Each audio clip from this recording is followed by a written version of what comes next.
My name's Asher Quinn. I was 19 the night my parents kicked me out, no tears. No reason.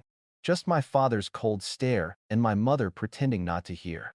8 years later, I walked back into their lives at my grandmother's while reading, and found out she'd left everything: the cabin, the land, the legacy to me. The silence that followed felt like thunder under my skin. They thought they could cut me out forever. But what they didn't know was, I came back ready. And this time, I wasn't leaving. Before I continue, tell me where you're watching from, and hit like and subscribe if you've ever been betrayed by family. Because this story, my story, isn't just about an inheritance. It's about what happens when the people who should protect you try to bury you instead, and how the quietest revenge is the one that actually lasts. The first sound I remember from that house wasn't laughter. It was the buzz of a flickering light above the kitchen table, and my father's fork tapping the plate like a metronome. The rhythm of control. I was 8 when I learned silence was safer than questions. Dinner was always the same: Dad at the head of the table, Mom hovering between us, measuring portions like a scientist afraid of imbalance. If my father's mood was good, he'd talk about town meetings or the new community center project. If it wasn't, he'd stare at me and find something to fix. Sit up straight, Asher. Stop slouching. Use your head for once. Each command dropped like a nail. I'd nod. Chew faster. Swallow the words I wanted to say. Across from me, my half-sister June was still little 6. Maybe her legs swinging, her plate always just a bit fuller than mine. Mom would smile at her, tuck hair behind her ear, say, "Eat, sweetheart." Like we were living in a commercial. I noticed those things. Even then, the small differences, the extra warmth she gave to the child who hadn't disappointed Dad yet. Sometimes, I'd sneak glances at the clock. The second hand felt louder than breath. I'd imagine it breaking through the glass and cutting the tension clean in half. But time never saved anyone in that house. I didn't know it back then, but every dinner was practice for later: the quiet punishments, the invisible scoreboard, the way love could be rationed like gas in a crisis. The summers were different. They belonged to Grandma Ruth. She lived 3 hours north, up where the trees were so thick you could smell sap and rain even in July. Her cabin sat by a narrow lake, its porch creaking like an old friend greeting you. When Dad dropped me off, he never came inside. Just left the car running, trunk open, said, "Don't make trouble for her," and drove away. The air always felt lighter once his tires hit the gravel road out. Grandma would wave from the porch, apron dusted with flour, glass of sweet tea sweating in her hand. She didn't hug much, but when she did, it was firm, grounding, like saying, "You're real, you exist, I see you."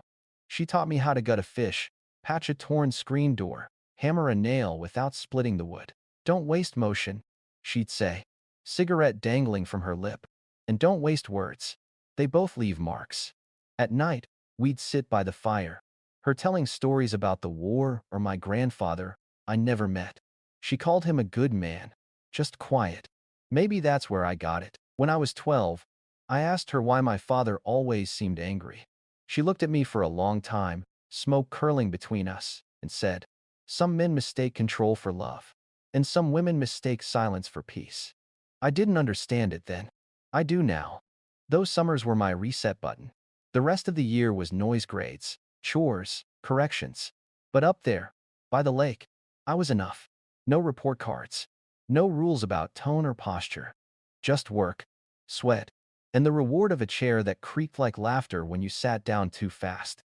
When I was 15, things at home sharpened. Dad started calling me dead weight. I'd taken a part-time job at the hardware store, saving for a camera. Mom found the envelope once, counted the money, and left it on the counter. When I came home from work that night, it was gone. Dad used it to buy a new drill set for the house. He didn't even look guilty. "Don't pout," he said. "This family gives more than it takes." I remember staring at the empty spot on my shelf where the camera was supposed to go. It wasn't about the money. It was the message. Even the things I built on my own could be taken if he decided they were his first. I didn't tell Grandma that summer. She would have driven down herself and read him his last rites. I just worked more hours, kept my head down, and started writing little notes to myself in the margins of old receipts: tiny promises. "You'll get out. You'll build something that's yours." By 17, the house felt like a prison built from politeness. We still had family dinners, still went to church on Sundays, still smiled for pictures that went straight into drawers. But the air was heavy, like it knew too much. Then came college. I made it through a year before the panic attacks started small at first, then full storms that left me gasping. I dropped out, came home with boxes, shame tucked in every fold of clothing. Dad didn't say, "Welcome back." He said, "So the experiment failed." I got 2 part-time jobs, saved what I could, paid him rent when I had it. But it wasn't enough. It never was. Every conversation turned into a ledger, every gesture, a debt. And then, one night, everything broke. It was late spring. I'd just finished a shift at the gas station, grease on my hands, exhaustion in my bones. When I walked in, the lights were already on. Dad was waiting by the table, the envelope of rent money in front of him. "You're short," he said. "I'll make it up next week." I told him. Hours got cut. He shook his head. "You think life's going to wait for your schedule? You think the world owes you patience?" Mom stood by the sink, eyes on the floor. June peeked from the hallway, her face half in shadow. I tried to explain something about bills, gas money, but he wasn't listening. He leaned closer, voice low, venom sweet. "If you want to live like an adult, do it somewhere else." I thought he was bluffing. He wasn't. 10 minutes later, I was standing outside with a half-zipped suitcase and a backpack slung over my shoulder. The porch light made everything look staged, like a bad play. Mom didn't come out. Dad watched from the doorway, arms crossed, silhouette sharp against the kitchen light. No hugs, no goodbyes, just a cold statement. "Sun's down. Don't be here when it's up." The door clicked shut behind me. I remember the night air wet, electric, full of crickets that didn't care my life had just cracked. I walked until my feet blistered, slept in my car, ate whatever the gas station sold half price after midnight. I didn't cry. Not then. Grief felt too expensive for someone like me. What I didn't know that night was that Ruth had already written my name into her will, that she'd been watching the distance grow and had made her own quiet choice. 8 years passed. I built a quiet life. Cheap apartment, job at a bookstore, coffee that tasted like cardboard, but kept me alive. I never called home. They never called me. Only Ruth stayed letters, birthday cards, sometimes a check folded inside with a note. "For your next step, keep moving." Then, one day, the call came. Caleb, the lawyer. Ruth was gone. I sat there, phone to my ear, the city noise buzzing around me like static. "She wanted you at the reading," he said. And that's what brought me back up the mountain to the cabin, the will, and the envelope with my name. I didn't know it back then, but coming back wasn't about inheritance. It was about unfinished ghosts. Driving back up the mountain after 8 years felt like time had folded in on itself. The road hadn't changed, still narrow, still lined with pines leaning in like they wanted to listen. The closer I got, the heavier the air felt, thick with the smell of smoke and memory. I told myself it was just the altitude, but my pulse said otherwise. When I pulled into the gravel driveway, I saw 2 cars already there. A shiny black SUV I didn't recognize, and a gray sedan that looked like it had never left suburbia. I cut the engine and sat still for a second, letting the silence ring. I wasn't ready, but grief doesn't wait for readiness. The cabin looked smaller than I remembered, but stronger too. The same chipped green shutters. The same tin mailbox that tilted slightly right. For a second, I almost expected Ruth to step out with her apron and a cigarette, scolding me for letting the coffee burn. Instead, the door opened and I saw my mother. "Asher," she said like she'd seen a ghost she wasn't sure she wanted back. Her voice was too bright, too smooth. "I didn't know you were coming. You were invited?" My father added from behind her, eyes narrowing as if the answer might change the temperature of the room. I met his gaze, steady. "Caleb called. Said Grandma's will was being read today." Sloane appeared behind them, tablet in hand, heels sinking into the rug like she owned the place. "Wow. It's been, what, 8 years? You look different." I wanted to say something cutting, but the lawyer stepped in before I could. Caleb was exactly as I remembered, pressed suit, calm eyes, voice that could defuse a bomb or start one depending on how he used it. He nodded toward me. "Asher, glad you made it. Shall we?" Inside, everything smelled like cedar and dust. The fireplace was lit, logs crackling low. The same sound I'd fallen asleep to as a kid. My father stood by the mantel, staring at the framed photo of him, Ruth, and his 2 siblings from decades ago. His jaw tightened, then he looked away. Caleb began reading. Most of it was simple, small gifts to friends, keepsakes to neighbors. Then he paused. To my son Peter and his wife Diana, I leave the Buick and my vinyl collection. Mom blinked. The Buick and the records? Caleb nodded, already moving on. To my granddaughter Sloane, I leave the antique silver set and a note that says, for hosting the worst Thanksgiving I ever endured. The silence cracked. I almost laughed, but I bit it back. Then Caleb reached into the folder and pulled out a smaller envelope. The edges worn. And this, he said, is for Asher Quinn, to be read by him alone. My father's jaw flexed. What's in it? Caleb's tone stayed even. That's not for you to know, Peter. He handed me the letter. Ruth's handwriting curved across the front, delicate but firm. Just seeing it made something behind my ribs ache. Mom straightened suddenly. Her smile stretched thin. What about the property? You mean the cabin? Caleb asked. Yes. Ruth always said she wanted the family to have it. Her voice trembled at family. We've already talked to a few contractors' plans to renovate. Maybe turn it into a small lodge. It's the perfect location. Caleb held her gaze. The cabin wasn't left to either of you. Then who? Dad snapped. He looked at me. Ruth left it to Asher. The cabin, the land, all of it. The air froze. The sound of fire popping filled the silence like gunshots. My father's eyes went sharp and mean. My mother's hand fluttered to her mouth. Sloane's tablet slipped and hit the rug. I didn't smile. I just sat there holding that envelope, the weight of it heavier than any gift. For once, I didn't feel small. That was the first time in my life I saw my father speechless. He recovered fast. This has to be a mistake. It isn't, Caleb said. The will was finalized, notarized, and filed. Twice. She wasn't in her right mind. Mom argued, voice cracking. Caleb shook his head. She was. 2 cognitive screenings, both cleared. Sloane chimed in. Maybe Asher pressured her, took advantage. She was old. Lonely. I almost laughed. You think I manipulated her? The last time we talked, she yelled at me for overwatering her geraniums. My father stepped closer, voice low. You think you've won something? You have no idea what you're getting into. Maybe, I said, but neither did you when you kicked me out. He flinched just a flicker, but I saw it. After the reading, they filed out one by one, leaving behind the smell of perfume, resentment, and burned pride. I stayed seated, staring at the envelope in my hands. The firelight flickered across my name. I didn't open it right away. Part of me wanted to drag it out, make them wonder. For once, I had the upper hand and the silence felt like justice. When I finally read it that night, alone by the window with a glass of her whiskey, Ruth's voice came back to life on the page. If you're reading this, I'm already gone. I always saw you, Asher. Even when they tried to make you disappear. The house wasn't warm after your grandfather passed. But this cabin still has a heart. Keep it or don't, but choose for yourself. Don't let them rewrite what's yours. Her words broke me open in quiet ways. No shouting, no tears on the floor. Just a slow release, like a door unlatching in my chest. The next morning, I found my parents still there. They pretended it was grief, lingering. I knew better. Sloane had a binder, now color-coded pages, profit projections, buzzwords like rustic luxury and family heritage. She pitched it like a business meeting. You can keep your name on the deed, Asher. We'll handle the work. Split the profits. My father nodded, voice calm and venomous.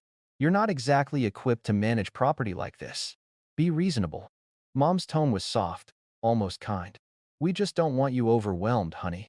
I let them talk until the words blurred, then said, no. They blinked. No, I'm not selling. I'm not flipping it.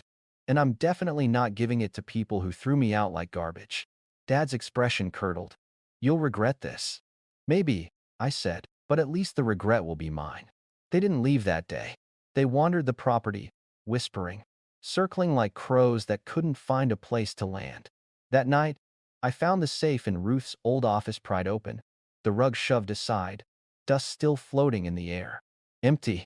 When I asked about it the next morning, no one looked me in the eye. You're being paranoid, Dad said. Maybe, I told him. But paranoia is just experience with a memory. That's when I started recording things. Photos, notes, a hidden camera Ruth once used to watch for deer. Something told me this wasn't over. And I was right, because by the end of that week, my mailbox was gone, my tires slashed, and a realtor had called Caleb asking if the Quinn family was ready to list the cabin. I remember standing in the doorway of that cabin, the same spot where my life had split once before, and realizing this was my second eviction notice only this time. I wasn't leaving. What I didn't know then was that this fight wasn't just about land. It was about bloodlines, buried truths, and one final secret Ruth had hidden under the floorboards, something that would rewrite everything we thought we knew about who belonged to this family. The first night after the reading, the cabin didn't feel like a home. It felt like a bunker. Every sound made me twitch: the creak of the rafters, the crackle of the fire, the crunch of gravel outside when the wind shifted. I knew they hadn't really left. I could feel them still, orbiting the property, waiting for me to slip. The next morning, I found Sloane standing by the lake in a wool coat and designer boots that didn't belong in dirt. She smiled like we were meeting for brunch. "You really should think about it," she said, eyes on the reflection of the trees. "You could make serious money here. Your grandmother sat on a gold mine. And you're what's selling paperbacks for a living?" "Maybe I like paperbacks," I said. She smirked. "You like losing." Her words stung more than I wanted to admit. I didn't answer. I just watched her get into her SUV, the tires spraying gravel. The smell of exhaust lingered long after she was gone. That evening, I noticed the bookshelf in Ruth's office had been moved. Not much, just an inch, but enough. The rug was bunched up, the dust disturbed. I crouched, fingertips brushing the floor. The outline of the safe was clear, metal scratched and cold. It was empty. Ruth had told me once, if something's locked, it's because someone's afraid of what's inside. I wondered who that someone was now. At breakfast the next morning, Dad sat across from me, cup of coffee steaming between his hands. He didn't say good morning. "You planning to stay long?" "As long as I want," I said. He looked around the cabin. "You think this place belongs to you?" "It does." His mouth twitched into something close to a smile. "Nothing stays yours for long, Asher. Not when you're careless." He left his mug half full on the table. The coffee inside was still hot. By the third day, I'd stopped sleeping. Every time the wind hit the cabin, I thought it was a car door. The deer cam I'd set up by the shed caught movement at 2:17 a.m. A flashlight beam, quick and jerky, near the side window. I didn't show anyone. Not yet. The next morning, my mailbox was gone. Just the post, splintered and leaning. I drove into town for supplies, replacement screws, lumber, a new padlock for the shed. When I came back, the mailbox lay flattened in the ditch. I called the sheriff. He showed up late, hat in hand, bored. "Could have been kids," he said. "Pranks happen. Kids don't know the combination to a safe," I said. He sighed. "You have any proof someone broke in?" "Not yet." "Well," he said, "bring me something I can see." Then he left. That was the moment I realized I wasn't just defending property. I was building a case. That night, I moved the camera inside, mounted it on the bookshelf facing the office door. Hidden, just in case. I felt ridiculous, paranoid, maybe even obsessive, but Ruth's voice echoed in my head. "You're more than what they told you." The next morning, the camera was gone. The door was cracked open, and the bookshelf stood exactly where it had before, like nothing had ever been touched. But the space where I'd mounted the camera had a faint square outline in the dust. Someone had been careful, too careful. I didn't confront them. Not yet. I wanted evidence that could scream louder than my words. Instead, I went into town and met with Caleb. He looked older in daylight. A man who'd seen too many polite wars over wills. "They're circling," I told him. He nodded. "I've seen it before. They'll push until you push back. Then help me do it right," I said, quietly. He gave me a look, half admiration, half warning. "Quiet revenge?" "Something like that." When I came back that afternoon, 3 figures stood near the porch: Mom, Dad, and Sloane. Mom held a binder, her hands shaking just enough to notice. "We want to talk," she said. I leaned against the railing. "Talk." Sloane flipped open a page full of numbers. "Look, we can make this work for everyone. You keep your name on the title. We handle renovations, management. We even front the costs."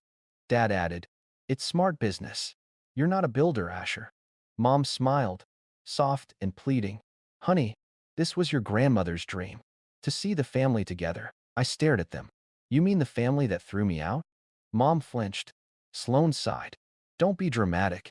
I looked at my father. You think you can charm your way back in with spreadsheets? He stepped closer. You think you can handle all this alone? I already am. His jaw set. And for a moment, the mask slipped.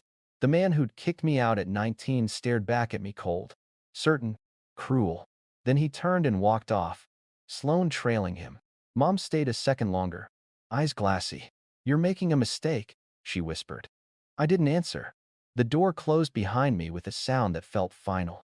But I knew it wasn't. Because when people like them say mistake, what they really mean is, you stop playing by our rules. And that's when I realized the next move had to be mine. The next week blurred into long, tense hours. I worked during the day at the bookstore downtown, then drove back to the cabin before dark, scanning every passing car, like it might be theirs. The small-town rumor mill had already started spinning. At the diner, whispers followed me like smoke. That Quinn boy. I heard one woman say behind her coffee cup. You know he's not really Peter's kid, right? It took everything in me not to turn around. Instead, I paid my bill, tipped double, and left. That rumor born out of spite and desperation was spreading faster than fire on dry pine.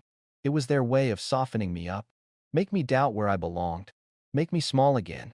That night, I called Nora Pike, the local journalist Ruth had once trusted. Her voice was steady but curious. You think your family's trying to discredit you? I don't think, I said. I know. We met the next day in the bookstore. I gave her copies of the photos I'd taken, the scratches on the safe, the missing camera bracket, the tire marks near the porch. She looked through them like puzzle pieces. You have just enough to start a story, she said. Not enough to finish one, but if you let me dig, I'll find the rest. Dig careful, I warned. They don't like losing. She smiled. Neither do I. By the end of that week, another hit came. The local real estate office called Caleb asking for a quote on property tax adjustment for a sale I hadn't authorized. The buyer was listed under Blue Alder LLC. Caleb looked it up and sent me the file. The registered address matched Sloane's old marketing agency in Seattle. It wasn't sloppy. It was deliberate. I called Dad. You're trying to sell property that doesn't belong to you. He didn't even pretend. We're protecting family interests. You're too emotional for this. Funny, I said. Grandma didn't think so. He exhaled sharply. She made mistakes. You're one of them. The line went dead. That night, I found my front door unlocked. Nothing taken, but everything felt touched, the drawers slightly open. Papers shuffled. I checked the hidden spot where Ruth kept an old memory card tin beneath the floorboard. Gone? That was the moment my anger cooled into precision. I stopped reacting. I started documenting. Every visit, every phone call, every offhand comment recorded, backed up and time-stamped. Mom started sending emails, carefully worded, full of guilt. We're just trying to keep peace in the family. It's not too late to work together. Attached were scanned photos, Christmas mornings, birthday cakes, the kind of nostalgia you weaponize when logic fails. I didn't reply. Instead, I fixed the old trail cam Ruth used to watch deer, mounted it inside facing the office. The new memory card held a full week of footage. Every night, I checked it before bed. Empty. Empty. Then, on the fifth night, movement. A shadow. A flashlight beam sweeping across the rug. A figure kneeling near the safe. I paused the frame, heart pounding. The shape of the shoulders. The jacket. It was Dad. I sat there in the dark, the only sound the ticking of the wall clock. A small laugh slipped out of me, not from humor, but disbelief. He really thought I'd break first. The next morning, I printed the still frames and drove to Caleb's office. He studied the images quietly. This is enough to start pressure, he said. Not enough for charges yet. Then let's build pressure. He nodded, step by step, quietly. When I returned that evening, the mailbox was back replaced, freshly painted, with a note inside. Family shouldn't fight like this. Let's talk. No signature, but I knew the handwriting. Mom's. For a second, I almost felt something like pity. Then I remembered the rumor, the forged sale, the empty safe. I folded the note and slid it into the file folder labeled Evidence. That weekend, Nora called. You might want to sit down, she said. I traced Blue Alder LLC further. The corporate email on the listing metadata belongs to Sloan Mercer. It was the cleanest confirmation yet. 2 days later, June reached out. A text first. We need to meet. I found something. We met at the back booth of the diner, the same place people whispered about me. She looked pale, trembling, holding a folder to her chest. They told me not to talk to you, she said, but you deserve to know. Inside the folder was a draft of Ruth's will, but the font, format, and signature date were all wrong. Someone had tried to replicate it, but the margins didn't match. Where did you get this? I asked. It was in Sloane's car, June whispered. She told Dad it was a backup copy. But it's fake. I sat back, the noise of the diner fading into a hum. Everything connected now: the rumor, the missing files, the fake sale. They weren't just angry. They were orchestrating a coup. June's eyes filled with tears. I don't want to be like them, she said. Then don't. I told her. Help me make it right. She nodded, wiping her face. I will. When I drove back to the cabin that night, I passed my parents' house down the hill. The lights were on, silhouettes moving inside. For the first time, I didn't feel fear.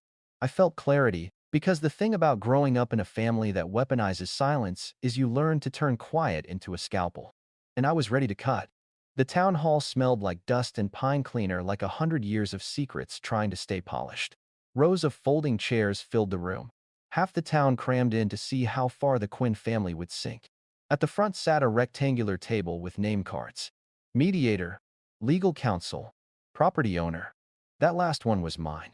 I walked in carrying Ruth's letter, a thermos of coffee, and a folder thick with proof. Garrett, sorry. Caleb now sat beside me, calm as a winter pond. Across the table, my parents and Sloan took their seats like actors about to perform a tragedy they'd written for someone else. The mediator, a woman in her 50s with gray curls and a voice like a gavel, called the meeting to order. This session is to mediate the property dispute concerning the Whitaker cabin. All statements will be recorded for public record. Dad leaned back, smiling faintly. Appreciate everyone's time. This shouldn't take long. I stayed quiet. Caleb tapped my knee once under the table. Steady. Wait. Mom's eyes darted around the room. She looked nervous, but not guilty. Just tired. Sloan, on the other hand, had her armor on, lipstick perfect, nails immaculate, expression smooth enough to skate on. The mediator gestured. Mr. Quinn, since you initiated the complaint, you'll speak first. I stood. My voice didn't shake. This isn't about money or sentiment. It's about honoring my grandmother's wishes and protecting what she left behind. Since the reading of her will, I've faced trespassing, forged documents, and property listing attempts made without my consent. Murmurs rippled through the crowd. Dad's smile faltered. That's an exaggeration. I slid a photo onto the table, the image from the trail cam. Him kneeling beside the safe. Flashlight beam across his face. You broke into her office. That's circumstantial, he said quickly. Then maybe this will help. I nodded to Caleb.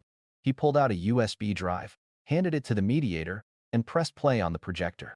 The room filled with grainy footage, the attic. My father's voice, sharp and low. All we need is a draft, or we make one. She'll never know. Sloan flipping through papers. My mother hovering like a ghost in the corner. A collective gasp swept the room. The fire crackled in the old stone hearth at the back of the hall. Sloan's face went bloodless. That's not what it looks like, she said, voice cracking. Then what does it look like? I asked. She opened her mouth, but nothing came out. The mediator leaned forward. Were you attempting to recreate a legal document belonging to the late Ruth Whitaker? Sloan stammered. I was just helping. Dad slammed his hand on the table. Enough of this circus. That video proves nothing. That cabin belongs to the Quinn family by right. Blood trumps paperwork. Blood? Caleb said coolly. Interesting choice of word. I reached into my folder, pulled out a sealed envelope. You mean like this? Dad froze. This, I said, placing it on the table, is Ruth's old paternity record. Dated 1998. She kept it sealed until after I turned 21. You spread rumors I wasn't your son, Peter. You told people I was an outsider. But this, I tapped the envelope, proves I'm yours. Unfortunately for you. It also proves she was done protecting your pride long before you realized. The silence that followed wasn't disbelief. It was the sound of reputations cracking. Mom covered her face with both hands. Sloane sat rigid, jaw clenched, eyes darting toward the exit. Then the door at the back of the hall creaked open. Every head turned. June walked in. The little sister who'd spent her life walking on eggshells. She looked different, older, steadier, but her eyes were the same, quiet and watchful. She stepped forward, clutching a thin manila folder. "I have something to add," she said. Her voice trembled, but she didn't stop. "Dad and Sloane didn't just talk about forging Grandma's will. They did it." Dad shot up from his seat. "June, sit down." "She didn't. I found this in Sloane's car the week after the funeral." She handed the folder to the mediator. "A draft. Wrong dates. Wrong signature line. It's fake." The mediator examined it. "The notary seal is missing, and the witness signatures are duplicated." Sloane whispered, "Oh, God." Dad tried to recover. "She doesn't know what she's talking about. She's been manipulated." "Enough," June said quietly, and for once, he obeyed. Then my phone buzzed on the table. An email notification. From an anonymous address. Subject line: "Play this." I opened it. A short audio clip. I hit play before anyone could stop me. My father's voice filled the room, unmistakable. "Evelyn's signature won't hold if we can show she wasn't of sound mind. We'll just find an old draft or make one, it'll be cleaner that way." The crowd erupted, gasps, whispers, chairs scraping. The mediator raised a hand. "Order." Dad's face drained of color. His mouth opened, but no sound came out. He looked at Mom, at Sloane, then at me, eyes full of something between rage and terror. I stood, calm, almost gentle. "You taught me silence was strength, remember? Guess you were right. It's just that this time, mine's louder." The mediator cleared her throat. "This matter is no longer purely civil. I'm recommending a formal investigation into document fraud and property interference." Sloane buried her face in her hands. Mom began to cry, not the dramatic kind, but the quiet, real kind that sounds like defeat. Dad just stared at me. "You think this makes you better than us?" "No," I said. "It just makes me free." The sheriff, who'd been standing by the wall all along, stepped forward. "Mr. and Mrs. Quinn, Miss Mercer, you'll need to stay after the session." The mediator closed her notebook. Meeting adjourned. The sound of chairs scraping echoed like thunder. People stood, whispering, stealing glances. Caleb packed our folders methodically, his movements crisp and calm. Nora, sitting in the back row, mouthed one word at me: "Truth." As the hall emptied, June walked up beside me. "You okay?" she asked softly. I looked toward the window where the late light hit the snow outside, gold bleeding into blue. "Yeah," I said. "For the first time, I think I am." But even then, under that small, hard-won piece, a deeper current moved inside me. Slow, deliberate, unyielding. Because what they didn't know was that this wasn't the end. It was just the moment the truth finally learned how to speak. The days after the hearing felt eerily calm, like the mountain itself was exhaling. Snow melted into dark veins along the gravel drive, and the air smelled of wood smoke and thawing earth. My cabin now stood quiet, but not lonely. For the first time, its silence didn't feel like punishment. It felt like permission. Caleb called 2 days later. The mediator's report went through. The sheriff opened an investigation into the forgery. "They can't touch the property anymore, Asher. It's legally sealed in your name." I thanked him, but something in me didn't rest. Legal victory wasn't enough. Not after what they'd done to Grandma, to me, to the truth itself. I wanted something cleaner, quieter, more permanent. So, I built a plan, not revenge in the way they'd understand it, but preservation. The kind that lasts longer than any headline or apology. Step 1 was transparency. I posted every document online: the revocation, the notarized will, the recorded meeting, even the fake draft June had found. No commentary, no hashtags. Just facts. Within a week, the story spread. The same people who'd whispered about my bloodline now whispered about my father's lies. Step 2 was legacy. I met with the Historical Society and signed an MOU, granting them oversight rights to preserve the cabin's original architecture. In exchange, they made the site untouchable: no development, no demolition. Ruth's covenant clause from the letter took effect. If the structure's heart is destroyed, its protection reverts to the town. Even in death, She'd written her own shield. Step 3 was the land.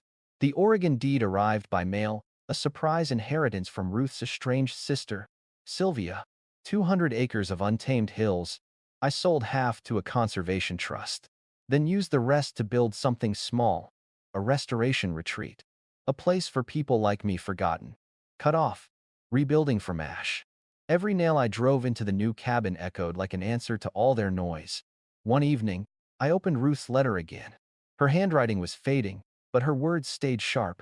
Keep it, or don't, but make the choice on your own terms. I poured a glass of her old whiskey, leaned back in the rocking chair, and looked out across the lake. Down the hill, the town lights flickered in the dark, distant and harmless.